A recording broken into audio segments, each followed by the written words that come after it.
Hey, you, what's happening at work? What's keeping you up at night? What's causing you frustration or depleting your wellness at work? Talk to me and with me.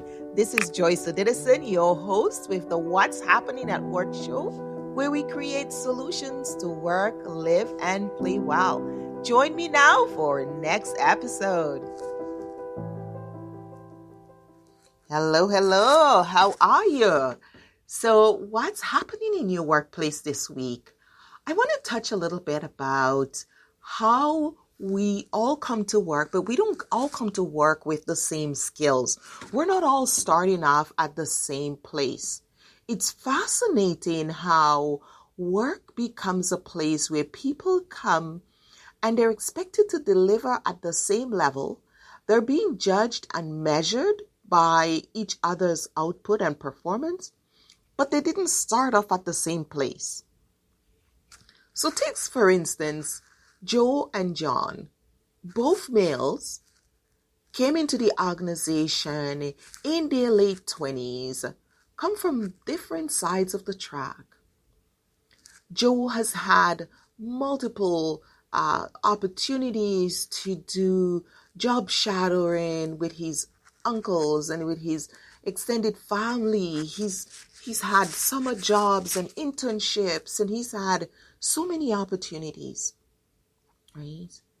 And then there is his colleague who haven't had that opportunity, who's never had the benefits of coaching and mentoring and helping him to learn the ropes. Nobody to teach him the ropes. He's had to figure things out on his own. Very innovative, very industrious, but lack that oversight, that ability to think outside the box or to grow. Just doesn't have the same. They didn't start off on the same footing. Doesn't have the same family structure or family history or that rich knowledge, that a family wisdom that he can tap into on the, in the Sunday afternoon dinner time or family get together. It's amazing how much you learn in those times. We do a family together with our children. It's virtual, of course. They're in different places, and we talk as a family about things. And I know my daughter will ask me stuff about work, and she'll make comments about what's happening and the dynamics and leadership, and she gets to tap into my knowledge and skills of the organization. I mean, look at what I do. What have I not seen, right? And she gets to tap into that and reflect on that and go back and shape it and use what's relevant for her. And, my husband has been working in law enforcement for 25 years, and she gets to tap into his knowledge. We have extended family, uncles. So the kids, they get that, but not everybody has that. And so when you look at Joe and his counterpart, they don't each have the same opportunities. So when I look at my children and, I look at my son, he has us to tap into, he's gone through university working in my company. He was 21 when he took the coach training certification, and he's had so many people mentor him, and you wonder, you're like, wait a while. That foundation has given these kids a tremendous start and a huge opportunity for trajectory that those who don't have that won't have. They won't have that opportunity. They don't have that wisdom they've been mentored and coached into them, that's sitting there in their back pocket that they're going to pull out and use when it's needed. And this is what it is for these two young guys in the workplace. I remember when my son used to work for me, and I said to him, you're learning this, and it may look like trivial right now, but Give yourself some years, and you're going to recognize the amount of skills, the many, many skills you've learned working here in a small company and learning all the different aspects of the business. Yes, you're young, and to you it's just a job. But the life experience you're gaining, you have no clue what you're learning. And you would just look at me and frown, shrug.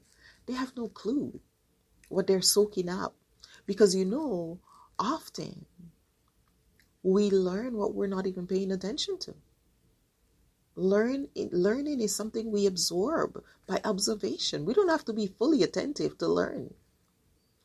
We can learn by observation, just being in the right environment, just seeing things, being in the right space can prepare our brains and our minds for what's to come and give us the resilience and the tenacity to be able to execute at a higher level.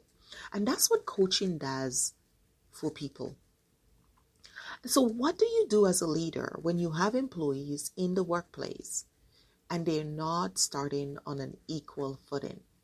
One has had so much experience, one has had so much mentoring and coaching and support, and the other just didn't have that. And yet, you have to evaluate them. You have to evaluate them based on the workplace criteria, based on your performance management structure. You're now looking at these two individuals from those lenses, and you have to evaluate them and give them feedback and identify where they need to grow and encourage and motivate change and growth and higher performance.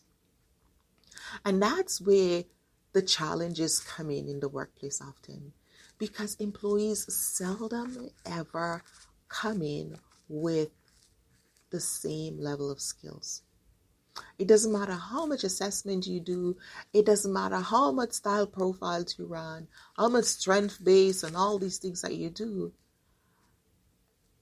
The environment that they're coming with, the coaching and mentoring, the learning in their prior years are going to separate the successful people from those who do not excel. Because that prior learning has a lot to do. That coaching and mentoring can do a lot to get those who came in with a deficit to the next level. And that's why I believe in coaching.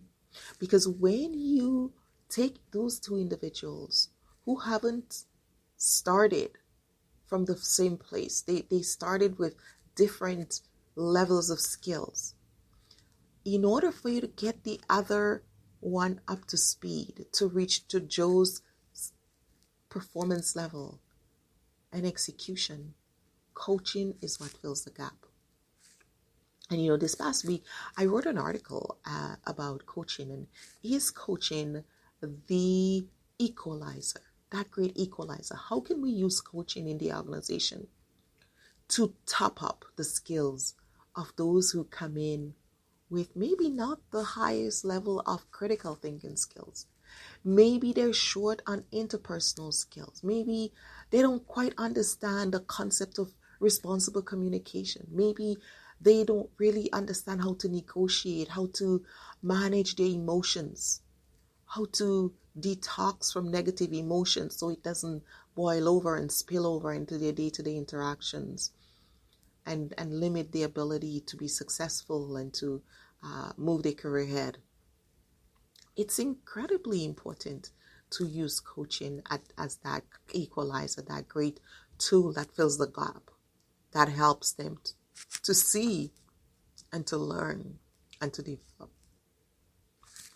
Because coaching equips people with the skills, the tools, and the knowledge to execute at a higher level. And so if you are in your organization and you're looking at those two employees and you're thinking, why isn't John performing as well as Joe? Or why isn't Sally doing as well as Deborah? Why is Deborah doing so much better than her peers? I want you to think Deborah has had good coaching and mentoring that has brought her here. And with a little bit more of coaching and mentoring, you could take her to the next level. But when you see Sally lagging behind, you can say, I am going to dedicate some time to provide the mentoring and coaching that Sally needs to get her to the next level. So don't put your hand up in the air and cry and like many leaders say to me, I don't know what to do. What am I going to do with these people? They're not moving. This employee just doesn't budge. Think of coaching as that opportunity to build a different relationship, create new dialogue, build a sense of responsibility, encourage and enthuse growth, good decision making. Those are what you do with coaching.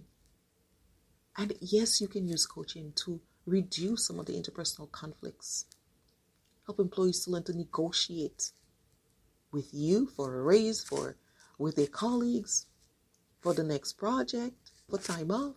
All of these things are critically important. These are skills that sometimes employees come into the workplace and they lack.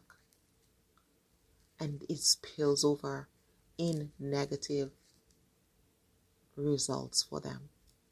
It spills over and it reflects in their career trajectory, their ability to move to the next level or even secure that leadership role that they've been eyeing for so long. I find it incredibly important, especially when I work with employees from diverse groups. This is something that they need. For instance, there are clients I know I've worked with who they're only child. And as an only child, the world revolves around you and you don't even realize how egotistic you become. And many times, only children struggle because they don't develop the interpersonal skills, the negotiation and communication skills, and back and forth, and the sharing skills, and that kids from bigger families do. And sometimes they show up in the workplace and they just don't know how to connect and have good relationships with their peers. Coaching is one of the strategies I've used. I've used the WIS method of coaching that looks at how well they are in all areas of their lives and look at their interpersonal skills and look at the way they are executing and their goals and their mindset, and helps them to put it all together for success so that they can work, live, and play well. It's phenomenal how effective it has been and how my clients have had such tremendous success, because that focus coaching has helped them to bridge the gap and develop the skills they need for success.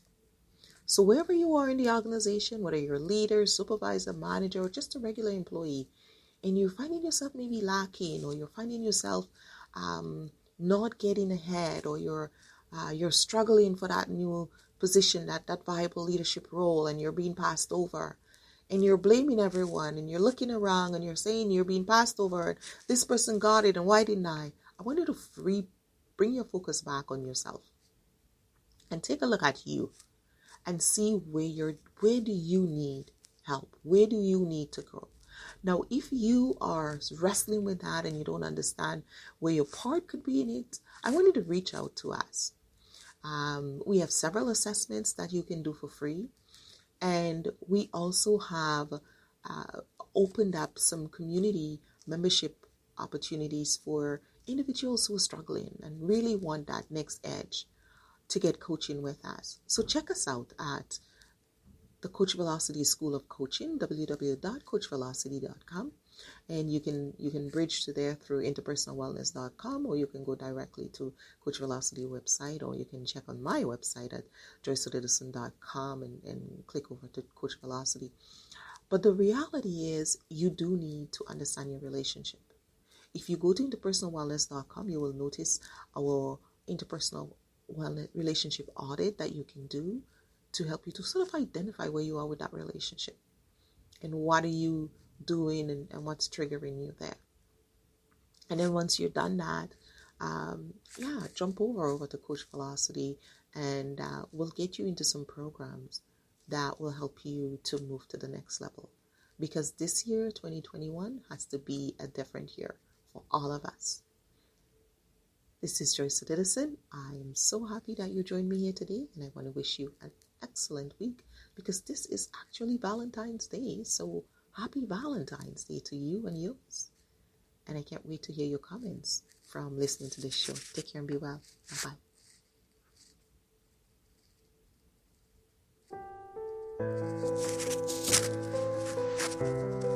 You've been listening to What's Happening at Work. This is Joyce Edison, your host, and I want to thank you for being with us. Thank our guests and our sponsors, Interpersonal Wellness Services, Inc., the Global Workplace Wellness Summit, and of course, the Wellness Competency Mindsets Movement. And if you want to hear from us, learn more, or get more episodes, join us at interpersonalwellness.com, where we help you to work, live, and play well. Bye now. We'll see you for another episode.